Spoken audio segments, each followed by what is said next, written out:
முன்னாள் போலீஸ் மா அதிபர் பூஜிதவுக்கு மரண தண்டனை. இன்று நள்ளிரவு முதல் எரிபொருள் விலையில் மாற்றம். கிழக்கில் ஆயிரக்கணக்கான ஏக்கர் காணிகளை சுருட்டிய அரசியல்வாதிகள்.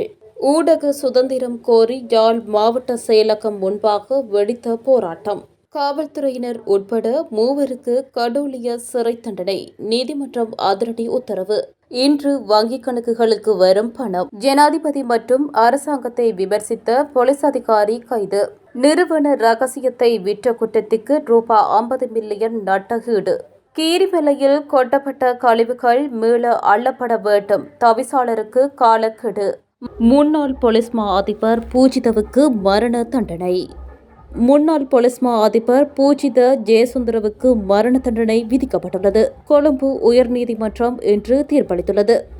உயிர்த்த ஞாயிறு குண்டு தாக்குதலை தடுக்க தவறிய குற்றச்சாட்டுக்காக அவருக்கு மரண தண்டனை விதிக்கப்பட்டுள்ளது. போதுமான உளவு தகவல்கள் இருந்த போதிலும் தாக்குதலை தடுக்க தவறியமைக்காக முன்னாள் போலீஸ் மா அதிபர் பூஜித ஜெயசுந்தர மற்றும் முன்னாள் பாதுகாப்பு செயலாளர் ஹேமசிறி பெர்னாண்டோ உள்ளிட்ட 2 மீதான வழக்கு இன்று எடுத்துக் கொள்ளப்பட்ட போதே இந்த தீர்ப்பு வழங்கப்பட்டுள்ளது. பிரியந்த லியனகே, பிராஜ் வீரசூரிய மற்றும் திலகரத்ன பண்டார ஆகியோரை கொண்ட 3 அடங்கிய விசேட நீதிமன்ற அமர்வு இந்த தீர்ப்பை அளித்துள்ளது. அமர்வின் தலைவர் நீதிபதி பிரியந்த லியனகே மற்றும் நீதிபதி திலகரத்ன பண்டார ஆகியோர் பூஜித் ஜெயசுந்தர மீது சுமத்தப்பட்ட குற்றச்சாட்டுகளில் குற்றவாளி என்று தீர்ப்பளித்தனர். அதே நேரத்தில் குற்றச்சாட்டுகளை நியாயமான சந்தேகத்துக்கு அப்பாற்பட்டு நிரூபிக்க அரசு தரப்பு தவறிவிட்டது என்று நீதிபதி விராஜ் வீரசூரிய குறிப்பிட்டார். அமர்வின் பெரும்பான்மை முடிவின்படி முன்னாள் போலீஸ் மா அதிபர் பூஜித மீது சுமத்தப்பட்ட 855 குற்றச்சாட்டுகளில் 854 குற்றச்சாட்டுகளில் அவர் குற்றவாளி என கண்டறியப்பட்டார். பயங்கரவாத தாக்குதல் குறித்த போதுமான உளவுத்துறை எச்சரிக்கைகள் கிடைத்திருந்த போதிலும் கடமையில் இருந்த போலீஸ் மா அதிபர் தேவையான நடவடிக்கைகளை எடுக்க தவறியது. இதனால் உயிர்த்த ஞாயிறு குண்டு தாக்குதல்கள் நிகழ்ந்தமை மற்றும் அதில் நூற்றுக்கணக்கானோர் உயிரிழந்ததோடு பலர் காயமடைந்தனர் என்ற குற்றச்சாட்டுகள் இவற்றில் உள்ளடங்குகின்றன. மேலும் முன்னாள் பாதுகாப்பு செயலாளர் ஹேமசிறி பெர்னாண்டோ தொடர்பான விசாரணைகள் தற்போது நடந்து வரும் நிலையில் அவர் தொடர்பான தீர்ப்பு சற்று நேரத்தில் அறிவிக்கப்படும் என எதிர்பார்க்கப்படுகின்றது. மஹிந்தவுக்காக செய்யப்பட்ட வரலாற்று தவறு பகிரங்கமாக அறிவித்த நாமல்.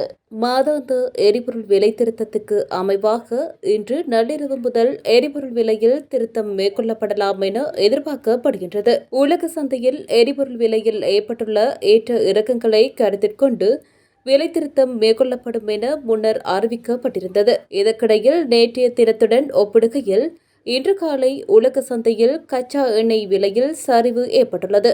அதன்படி WTI கச்சா எண்ணெய் பீப்பாய் ஒன்றின் விலை 1.71% குறைந்து 82.16 அமெரிக்க டாலர்களாக பதிவாகியுள்ளது.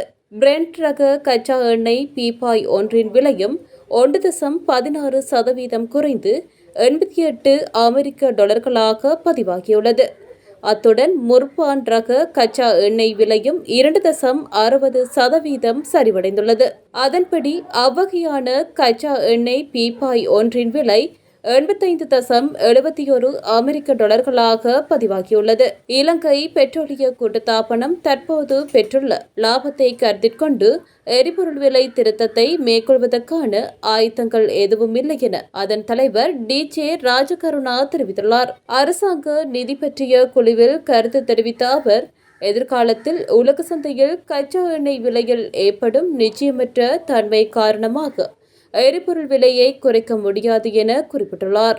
கிழக்கு மாகாணத்தில் தொல்லியல் திணைக்களம், வனவள பாதுகாப்பு பிரிவு மற்றும் மகாவலி அதிகார சபை போன்ற பல்வேறு அரசு நிறுவனங்களின் ஊடாக 1,20,000க்கும் அதிகமான ஏக்கர் காணிகள் திட்டமிட்ட முறையில் சுவீகரிக்கப்பட்டு அபகரிக்கப்படுவதாக சிவில் அமைப்புகள் குற்றம் சுமத்துகின்றன. அதற்கும் அப்பால் கிழக்கு மாகாணத்தின் முன்னாள் அரசியல் தலைமைகளும் அவர்களது பினாமிகளும் தங்களது சுய தேவைக்காக பெருமளவு காணிகளை பிடித்து வைத்துள்ளதாக தற்போது பகிரங்க குற்றச்சாட்டு முன்வைக்கப்பட்டுள்ளது. இதுகுறித்து ஜனாதிபதி செயலகத்திற்கு முறைப்பாட்டு கடிதம் ஒன்று பறந்துள்ளது. படுகொலை செய்யப்பட்ட ஊடகவியலாளர்கள் மற்றும் ஊடக நிறுவனங்கள் ஊடகவியலாளர்கள் மீதான வன்முறை தாக்குதல் சம்பவம் தொடர்பில் நீதியான விசாரணைகளை மேற்கொள்ளுமாறு வலியுறுத்தி யாழில் போராட்டம் ஒன்று நடைபெற்றது. ஊடகவியலாளர்களால் யாழ் மாவட்ட செயலகம் முன்பாக இன்றைய தினம் இந்த போராட்டம் முன்னெடுக்கப்பட்டது. யாழ்ப்பாணத்திற்கு 2 நாள் விஜயம் மேற்கொண்டுள்ள வெகுஜன ஊடக பிரதி அமைச்சர் ஹவுசல்யா ஆரியரத்ன பல்வேறு நிகழ்வுகளில் பங்கேற்கவுள்ளார். முன்னதாக யாழ் மாவட்ட செயலகத்தில் ஊடகவியலாளர்களுக்கான கருத்தரங்கில் கலந்து கொள்ளவிருந்த நிலையிலேயே குறித்த போராட்டம் முன்னெடுக்கப்பட்டது. இந்த நிலையில் நீதியான விசாரணைகளை முன்னெடுக்கப்பட வேண்டும் என கோரி ஊடக பிரதியமைச்சரின் நிகழ்வினை யாழ் ஊடக அமையத்தை சேர்ந்த ஊடகவியலாளர்கள் புறக்கணித்தனர். இந்த போராட்டத்தின் போது அரச இயந்திரமே ஊடகவியலாளர்களை அடக்காதே, ஊடக படுகொலைக்கு நீதி வேண்டும், படுகொலை செய்யப்பட்ட ஊடகவியலாளர்களுக்கு நீதி எங்கே போன்ற வாசகங்கள் அடங்கிய பதாகைகளை ஏந்தியவாறு ஊடகவியலாளர்கள் போராட்டத்தில் ஈடுபட்டமை குறிப்பிடத்தக்கது. முன்னாள் காவல்துறை அதிகாரிகள் இருவருக்கும் பொதுமகன் ஒருவருக்கும் கொழும்பு மேல் நீதிமன்றம் கடூழிய சிறை தண்டனை விதித்து தீர்ப்பளித்துள்ளது. தகராறு ஒன்றை தொடர்ந்து பணத்தை கொள்ளையடித்தமை தொடர்பாக குறித்த மூவர் மீதும் குற்றம் சாட்டப்பட்டிருந்த நிலையிலே இந்த தீர்ப்பு வழங்கப்பட்டுள்ளது. நீண்ட வழக்கு விசாரணையின் பின்னர் கொழும்பு மேல் நீதிமன்ற நீதிபதி ரஷ்மி சிங்கப்புலி இந்த தீர்ப்பை வழங்கியுள்ளதாக தெரிவிக்கப்படுகின்றது. 2008ஆம் ஆண்டு தெகிவலை பகுதியில் உள்ள உணவகம் ஒன்றில் ஏற்பட்ட தகராறு முற்றியதைத் தொடர்ந்து பணத்தை கொள்ளையடித்தமை உள்ளிட்ட குற்றச்சாட்டுகளின் கீழ் சட்டமா அதிபரினால் இந்த வழக்கு தொடரப்பட்டிருந்தது. இந்த நிலையில் குறித்த குற்றச்சாட்டுகளுக்கு குற்றவாளியாக காணப்பட்ட பொதுமகனுக்கு 5 ஆண்டுகள் கடூழிய சிறை தண்டனை விதிக்கப்பட்டுள்ளது. அத்துடன் குற்றம் சாட்டப்பட்டிருந்த முன்னாள் காவல்துறை அதிகாரிகள் இருவருக்கும் தலா 3 ஆண்டுகள் கடூழிய சிறை தண்டனை விதித்து நீதிபதி உத்தரவிட்டுள்ளமை குறிப்பிடத்தக்கது. 2026 ஜூலை மாதத்திற்கான அஸ்வசம முதியோர் கொடுப்பனவு தொடர்பில் அறிவிப்பு ஒன்று வெளியாகியுள்ளது. 70 வயதுக்கு மேற்பட்ட முதியோர்களுக்கான அஸ்வசம முதியோர் கொடுப்பனவு இன்று பயனாளிகளின் வங்கிக் கணக்குகளில் வைப்பிலிடப்படவுள்ளது.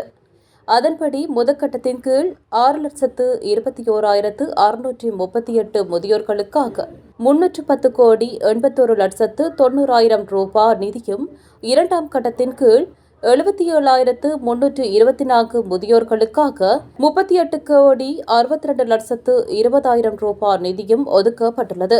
2 கட்டங்களிலும் 6,98,962 பயனாளிகளுக்கு மொத்தமாக 349 கோடி 48,10,000 ரூபாய் வழங்கப்படவுள்ளது. பயனாளிகள் இன்று முதல் தங்களுக்கான கொடுப்பனவை அஸ்வசம வங்கிக் கணக்குகளூடாக பெற்றுக்கொள்ள முடியும் என அறிவிக்கப்பட்டுள்ளது.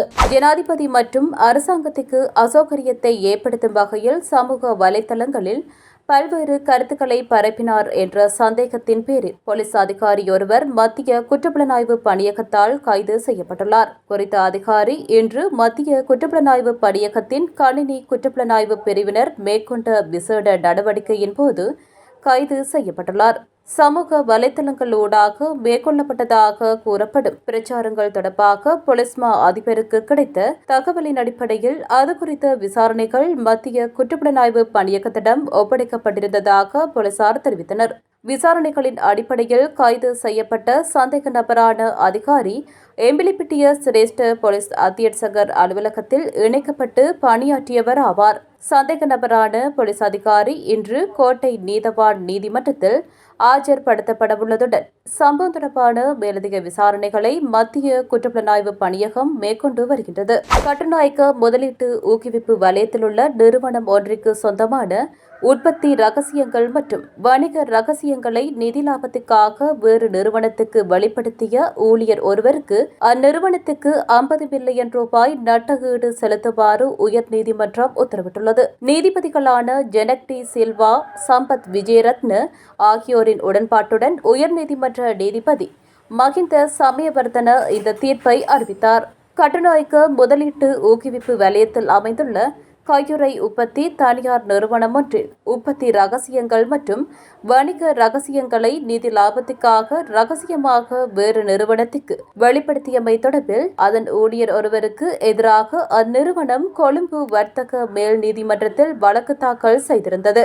குற்றம் சாட்டப்பட்டவர் அந்நிறுவனத்தில் தொழில்நுட்ப கட்டுப்பாட்டாளராக பணியாற்றியவர் ஆவார். ரப்பர் பாலை பயன்படுத்தி தொழில்துறை கையுறைகளை உற்பத்தி செய்யும் தமது நிறுவனம் அச்செயல்முறைக்குரிய தொழில்நுட்பம் மற்றும் ரகசிய விடயங்கள் தொடர்பில் காப்புரிமையையும் பெற்றுள்ளதாக முறைப்பாட்டாளரான நிறுவனம் தெரிவித்துள்ளது.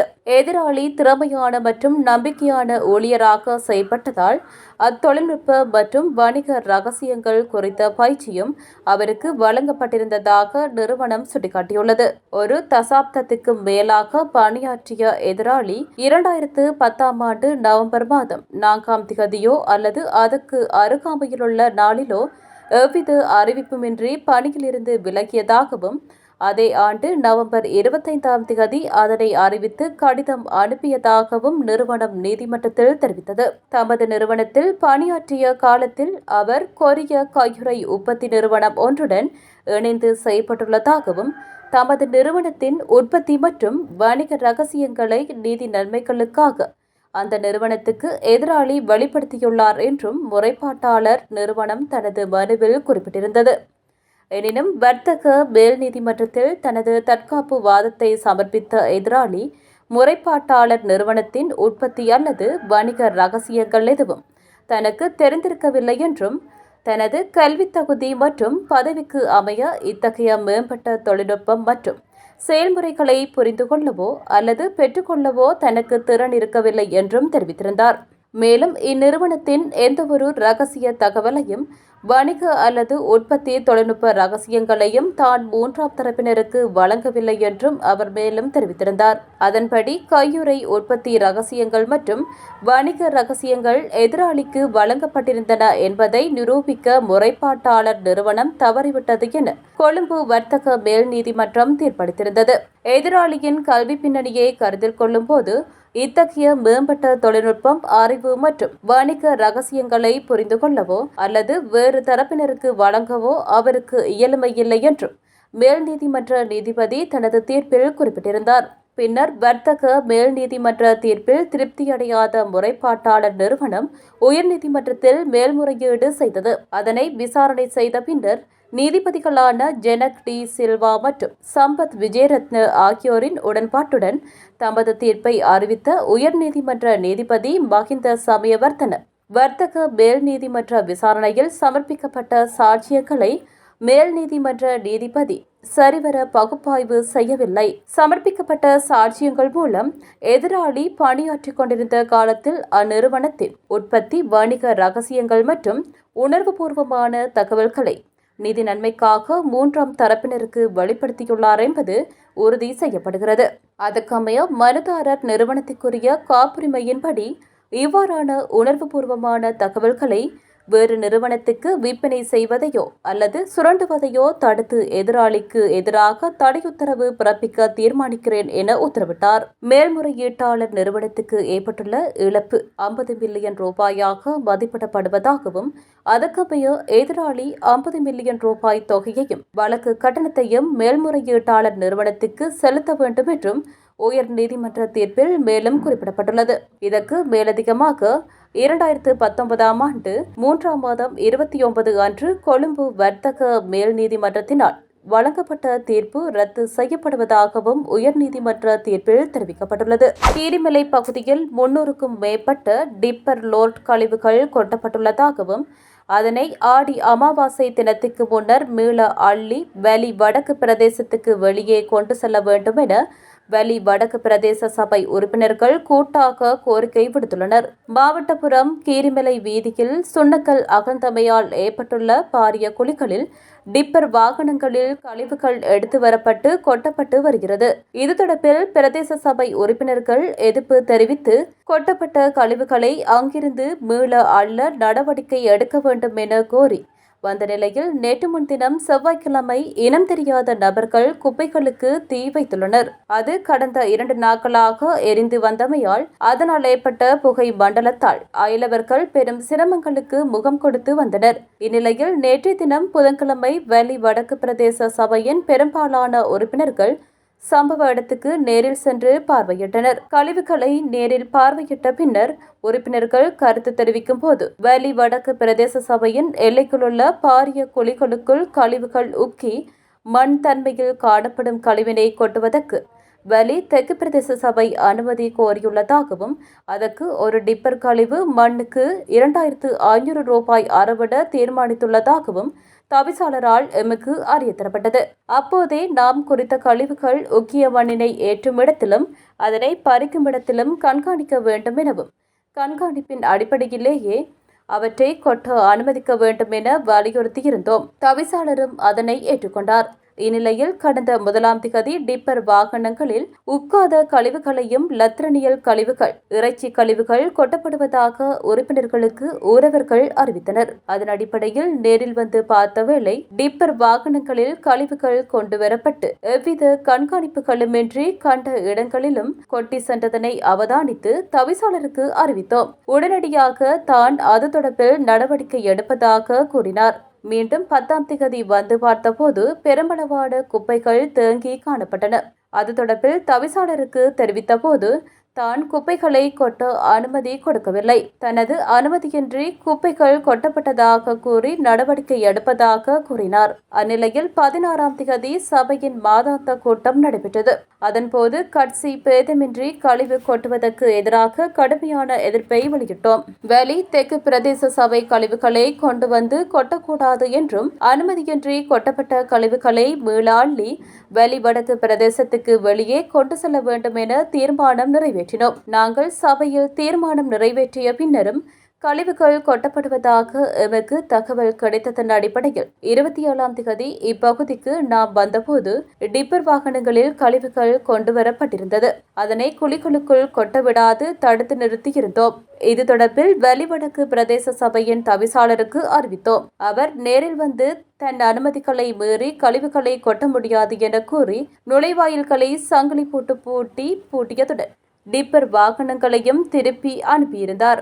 அந்நிலையில் மறுநாள் 28ஆம் திகதி இனம் தெரியாத நபர்கள் நுழைவாயில் பூட்டுக்களை உடைத்து நாம் மீள அள்ள கோரிய குப்பைகளுக்கு தீ வைத்துள்ளனர். அந்த தீ 2 நாட்களாக தொடர்ந்து எரிந்து வந்தமையால் அதனால் ஏற்பட்ட புகை மண்டலத்தால் அயலவர்கள் கடுமையான பாதிப்புகளை எதிர்கொண்டு வந்தனர். அதனால் எமது தவிசாளரின் அனுமதியின்றி அடாத்தாக எமது பிரதேச சபை ஆளுகைக்குள் குப்பைகளை கொண்டு வந்து கொட்டிய வலி தெற்கு பிரதேச சபையினருக்கு எதிராக எமது தவிசாளர் நடவடிக்கை எடுக்க வேண்டும். அத்துடன் நுழைவாயில் பூட்டுக்களை உடைத்து அடாத்தாக உட்புகுந்து குப்பைகளுக்கு தீ வைத்தவர்களை கண்டறியுமாறு போலீஸ் நிலையத்தில் தவிசாளர் முறைப்பாடு செய்ய வேண்டும். அவ்வாறான நடவடிக்கைகளை தவிசாளர் எடுக்காவிடின் தவிசாளருக்கு எதிராக நாம் நடவடிக்கை எடுப்போம்.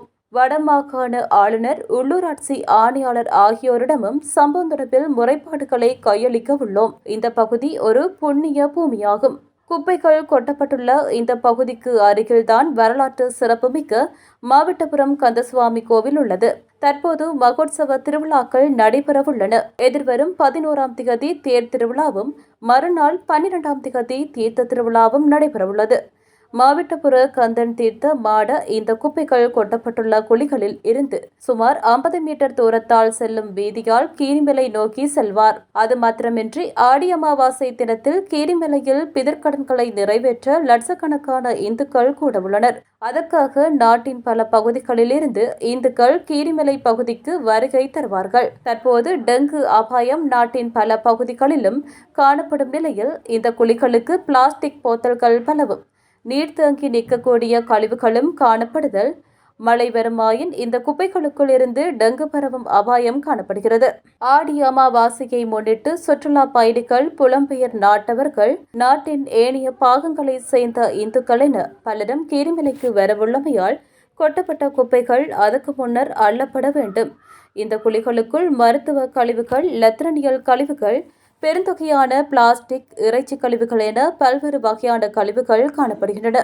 அதனால் துர்நாற்றம் வீசுவதுடன் நிலத்தடி நீர் மாசு, சுற்றுச்சூழல் மாசு என்பவற்றால் அயலில் வசிக்கும் குழந்தைகள், சிறுவர்கள், முதியவர்கள், சுவாச நோய் உடையவர்கள், நோயாளிகள் எனவும் பலரும் பாதிக்கப்படுகின்றனர். எனவே இது தொடர்பில் உடனடியாக எமது தவிசாளர் நடவடிக்கை எடுக்க வேண்டும். கொட்டப்பட்ட குப்பைகள் அனைத்தும் மீள அள்ளப்பட்டு இப்பகுதியில் இருந்து அகற்றப்பட வேண்டும். அவை வெளிவடக்கின் எந்த பகுதியிலும் கொட்ட அனுமதிக்க கூடாது. இவை எவையும் நடைபெறாது விடின் கட்சி பேதமின்றி ஊரவர்கள், செயற்பாட்டாளர்கள், சூழலியலாளர்கள், பொதுமக்கள், பொது அமைப்புகள் என பல்வேறு தரப்பினர்களையும் ஒன்று திரட்டி பாரிய போராட்டங்களை முன்னெடுப்போம் என வலி வடக்கு உறுப்பினர்கள் தெரிவித்துள்ளனர். ஓரிடத்தில் சுற்றுச்சூழலை பேணி காப்பதற்காக மற்றொரு இடத்தின் சூழலை நாசமாக்கப்படுவதனை எவராலும் ஏற்றுக்கொள்ள முடியாது. அதனால் கீரிமலை குப்பை வீட்டு பிரச்சினைக்கு விரைந்து தீர்வு காணப்பட வேண்டும். அரசியலமைப்பின் 18வது சீர்திருத்தம் கொண்டுவரப்பட்டது எமது அரசாங்கம் செய்த மிகப்பெரிய தவறாகும் என பொதுஜன பெரமுன கட்சியின் பொதுச் செயலாளர் நாமல் ராஜபக்ச தெரிவித்துள்ளார். முன்னாள் ஜனாதிபதி மஹிந்த ராஜபக்ச 3வது தடவையாகவும் ஜனாதிபதியாக வேண்டும் என்பதற்காக இந்த சீர்திருத்தம் கொண்டுவரப்பட்டது. எனினும் அது தவறான முடிவு என்பதை நாங்கள் அறிந்து கொண்டோம் எனவும் அவர் சுட்டிக்காட்டியுள்ளார். கொழும்பு கோட்டை நீதவான் நீதிமன்றத்தில் நேற்றைய தினம் முன்னிலையான பின்னர் நீதிமன்ற வளாகத்தில் வைத்த ஊடகங்களுக்கு கருத்து தெரிவிக்கும் போதே அவர் மேற்கண்டவாறு குறிப்பிட்டார். தொடர்ந்தும் தெரிவிக்கையில், நாட்டின் நீதித்துறையின் மீது எமக்கு பூரண நம்பிக்கையுள்ளது. ஆட்சி அதிகாரம் மாறினாலும் நீதிமன்றங்கள் சுயாதீனமாகவே செயற்படுகின்றன என நாங்கள் நம்புகின்றோம். ஆனால் இலங்கை போலீசார் மீது எமக்கு நம்பிக்கை இல்லை. அவர்கள் ஜேவியினரால் இயக்கப்படுகின்றார்கள். பெலவத்தையின் கட்டளைகளுக்கு இணங்கவே தற்போது இலங்கை போலீசார் செயற்பட்டு வருகின்றனர். பிரதம நீதியரசருக்கு மேலும் 2 ஆண்டுகள் பதவிக்காலம் நீடிக்கப்பட வேண்டும் என்பதற்காகவே அரசியலமைப்பு திருத்தம் செய்யப்பட்டது. ஆனால் தனிநபர்களை இலக்காக கொண்டு அரசியலமைப்பு திருத்தம் மேற்கொள்ளப்படும் போது அதன் விளைவு மோசமானதாக இருக்கக்கூடும். கடந்த ஆட்சி காலத்தில் முன்னாள் ஜனாதிபதி மஹிந்த ராஜபக்ச 3வது முறையாகவும் ஜனாதிபதியாக வர வேண்டும் என்பதற்காக அரசியலமைப்பின் 18வது சீர்திருத்தம் கொண்டுவரப்பட்டது. இது முற்றிலும் தவறானது. இந்த தவறுகளில் இருந்து நாங்கள் பாடம் கற்றுக்கொண்டோம். இனிவரும் நாட்களில் இதுபோன்ற தவறுகளை நாங்கள் செய்யப்போவதில்லை. அதேபோல அரசியலமைப்பின் 19 மற்றும் 20ஆம் சீர்திருத்தங்களும் தனிநபரை இலக்காக கொண்டே உருவாக்கப்பட்டது. தற்போதைய அரசாங்கமும் இதுபோன்ற தவறை செய்யக்கூடாது. தனிநபரை இலக்காக கொண்டு நீதியரசர்களின் பதவிக்காலத்தை அதிகரிப்பதற்கு அரசியலமைப்பு திருத்தம் கொண்டு வருவது என்பது தவறான எடுத்துக்காட்டாகும் என குறிப்பிட்டுள்ளார். இது போன்ற மேலும் பல செய்திகளை அறிந்து கொள்ள டிவிஎன் லங்கா சேனலினை சப்ஸ்கிரைப் செய்து பக்கத்தில் இருக்க பெல் ஐக்கனையும் கிளிக் பண்ணி வச்சிருங்க. அப்போ தான் நாங்கள் போடுற அப்டேட் உடனே உங்கள்கிட்ட வந்து சேரக்கூடியதாக இருக்கும்.